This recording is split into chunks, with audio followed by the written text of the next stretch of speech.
Hi everybody, I hope you are all doing well at home today.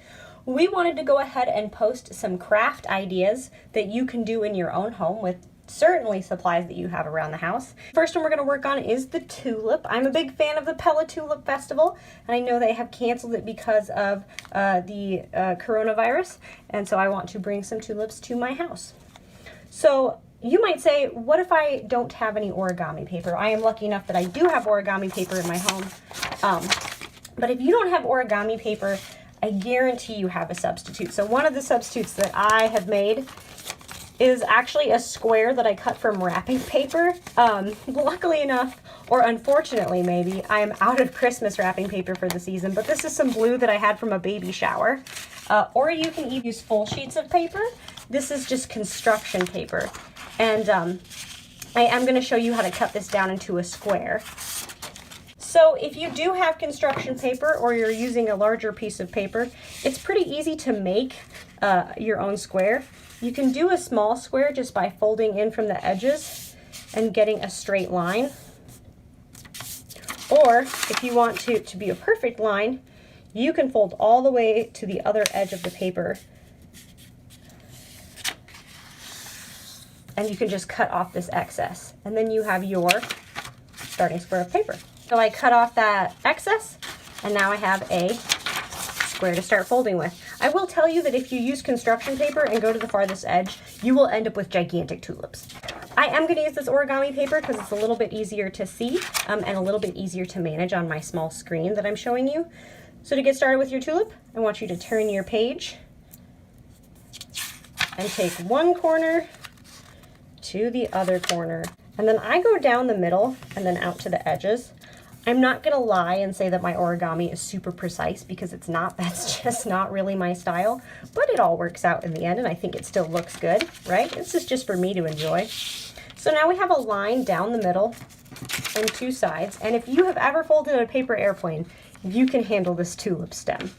We're gonna take this edge and fold it into the center of our paper, a lot like you do a paper airplane. I try to be careful with the edges, just because it can make your origami stem a little bulky later on. Just crease it down really well. Another great thing about the tulip is it's a very symmetrical folding. So now that we've done this on one side, I want you to do the exact same fold on the other side. And again, I'm not a super precise folder. I do my best.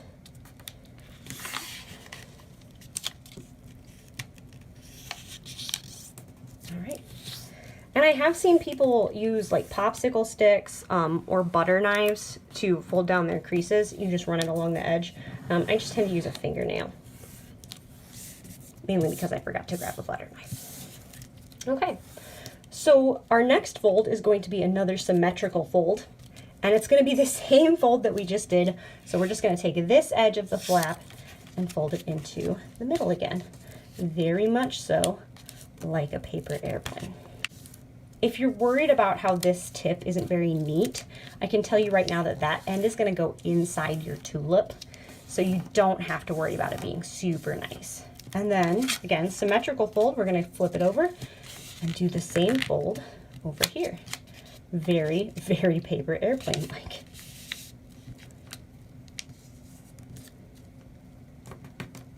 And remember, that tip's gonna go inside our tulip, so it's not a really big deal. All right, turn it right side up like a kite, and we're gonna fold these edges now. And just like we did with these flaps, we're gonna fold this end into the middle. And you guessed it, flip it over and do the same thing again. I told you guys, tulip stem, really easy way to start. Okay, so now we have a kite shape. We are going to fold all of this in half, bringing this tip up to this tip, and you're going to want to try and keep this inside folded really well because it's going to make the next step easier. But like I said, I'm not super precise. I just really want to get down some of those edges. on my piece of paper. Okay. And now we're going to fold it all in half.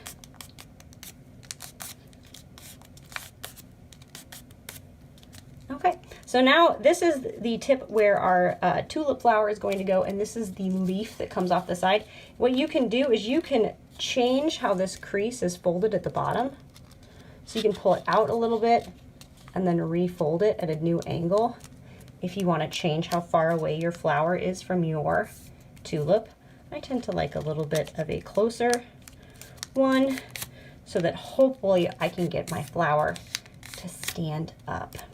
Okay, so for now, since this is folded, I'm going to go ahead and put it underneath my dictionary so that it gets really squished and the creases are folded really well. And then we're going to do our tulip head. So one thing they don't tell you about the tulip head is that if you fold your tulip head out of a same sized square as the stem, you end up with kind of a off-balanced large tulip to the stem ratio. That doesn't really bother me. So you can use a smaller square if you want to cut it down just a little bit by like 25%, or you can just make them the same size.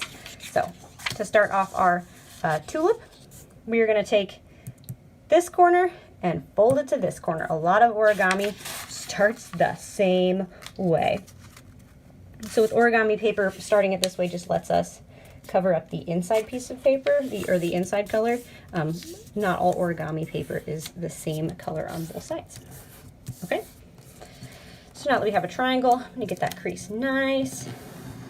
There we go, that looks really good, nice and tight.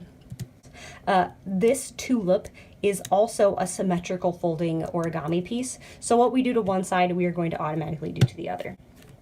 So what I'm gonna do is I'm gonna take this corner and I'm gonna fold it to the far corner. And just kind of press it down.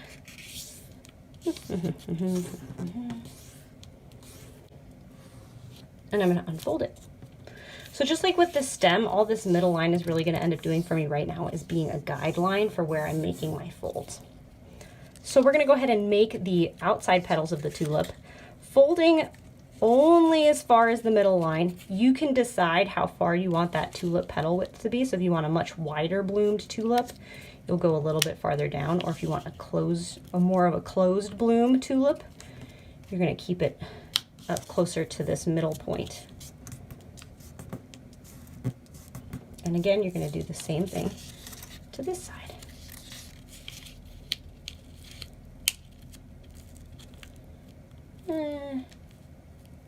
That looks about right.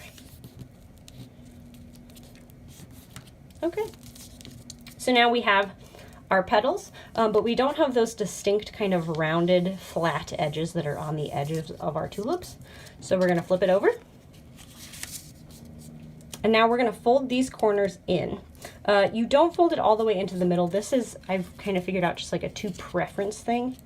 So maybe if you want a narrower tulip, you fold it farther in. And if you don't want a narrow tulip, you don't go quite as far. So I'll admit, I just make it up every time. You can see my folds aren't even identical on this one. And then just crease it down. And now we have a beautiful tulip. In order to get our tulip onto our tulip stem, I just cut a tiny little slit in the bottom of it. There we go. And I stick my finger down into the middle of the tulip, which is when that double-sided paper comes in handy, and pop the stem into our tulip. Ta-da! You can put a little glue down there if you want to. You can put some tape down there if you want to, but I actually think I got that just to be about the right size. And you can put this under a couple of heavy books or a bag of flour or whatever you've got around the house in order to get it to flatten really well. But we should have a perfectly functional, acceptable tulip. All right, and you can see all of our assembled tulips. I even made a little one out of wrapping paper and a great big one out of construction paper. So go ahead and take these and do whatever you like with them. I think that I'm gonna go ahead and tape these on the window of my home office and decorate a little bit. Thanks, guys.